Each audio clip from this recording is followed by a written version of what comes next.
Hello boys and girls, ladies and gentlemen, it's TheUghz here, and I am bringing you part 2 of my new series called Army Archives. And this is where I tell you some weird or funny or completely messed up stories from my days in the Army and, you know, basic training and, you know, from when I go in the National Guard and so on. So, in this episode, I'm going to tell you about my experience from when I first came in. This is like from when I go to the recruiter, you know, I get signed up, and then all the way up until I start basic training.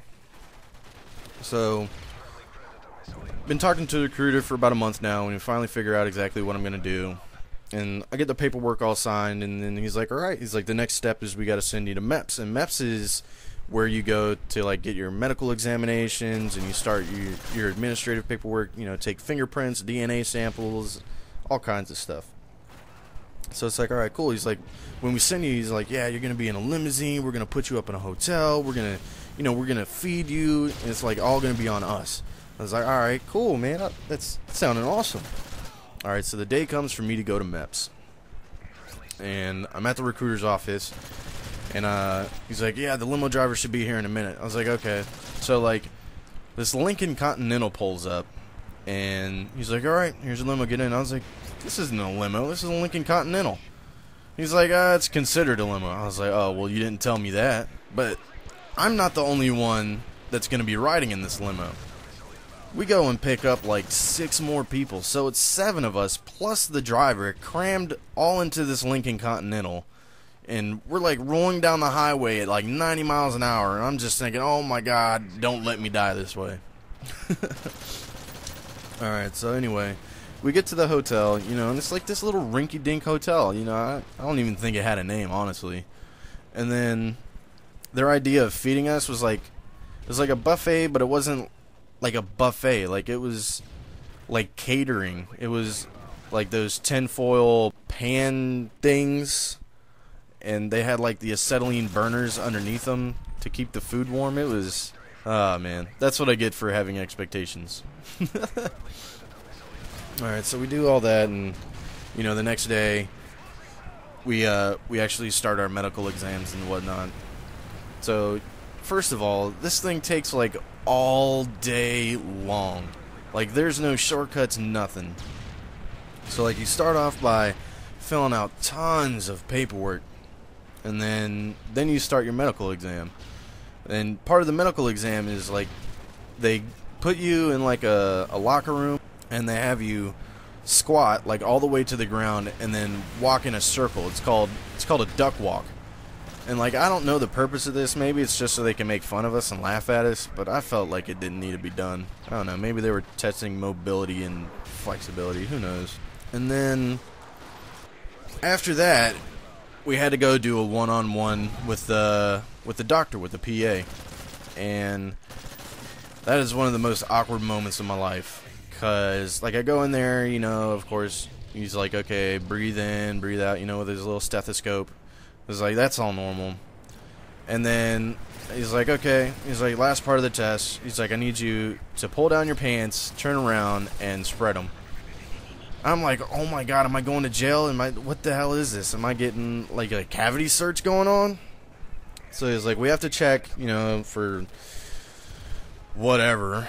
So, okay, I do it and whatnot. So I'm standing there bent over, cheeks spread wide open, you know, all my glory is exposed.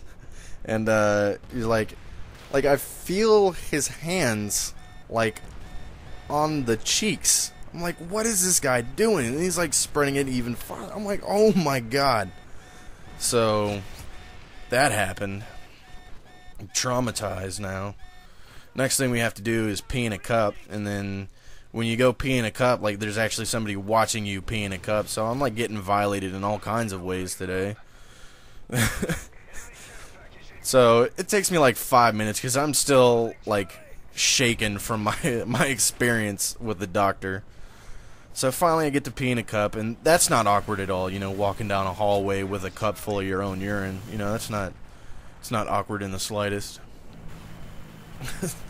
So that all goes down, you know, and then you come back, and, you know, they have to wait for your results of the pee test, and, you know, to make sure that you're actually able to do it.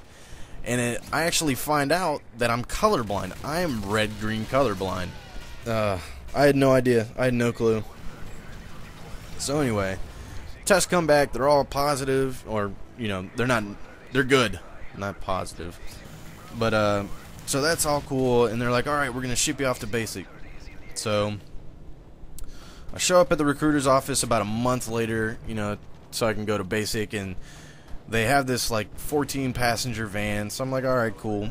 And like, again, we end up picking up like 16 people. So it's like 16 people in this 14 passenger van. We're all crammed together. Nobody knows anybody, and we're stuck in this van for like 12 or 14 hours. It's ridiculous. So there's that, and then you finally get to reception, which is where you do all your in-processing for basic training. And when you get there, they have you go through all your stuff and throw away all kinds of contraband, you know, like drugs, alcohol, tobacco products, magazines, just anything like that. So you do that, and then you finally get to go to sleep. And the next day, you go and you get your haircuts, and all the guys have to get a haircut. It's mandatory. Like, even if you don't have any hair, they're still going to send you to the barber to get buzzed. Which is funny, but oh well. So, you go get your haircut, and they put the guys with the longest hair at the front of the line. And back then, I was like a hippie. I had long hair. You know, it was almost down to my shoulders. So, they put me at the front of the line so I can be like on display for everybody who's behind me. So you get your haircut, you know, and if it's over a foot long, you get to donate it to cancer patients. So I got to donate my hair, which was pretty cool. And the next thing you do is you go get shots, and that's an experience, man. I'll tell you what. when you go get your shots, you have to get like 8 or 10 shots. So you've got a line of people, and they're going in between these two lines of medics. You got one on each side, and they're like 4 or 5 deep. And each one is giving you a shot. So like by the end of the line, by the time you get through all the medics, you've got like 4 or 5 shots in each arm. You know, you've gotten a shot from the doctor. You know, you got that little sore spot in your arm. It feels like a knot. Just imagine that times 10 in each arm. It's pretty uncomfortable. So you get your shots. You know, some people react badly to the shots. They're all passing out or puking on the floor or just like plain not feeling good. So that's an experience. Everybody's having a bad day. A few days later, after you get like all your gear, you know, they issue you your uniforms and your boots and like all the gear that you're gonna need throughout your military career.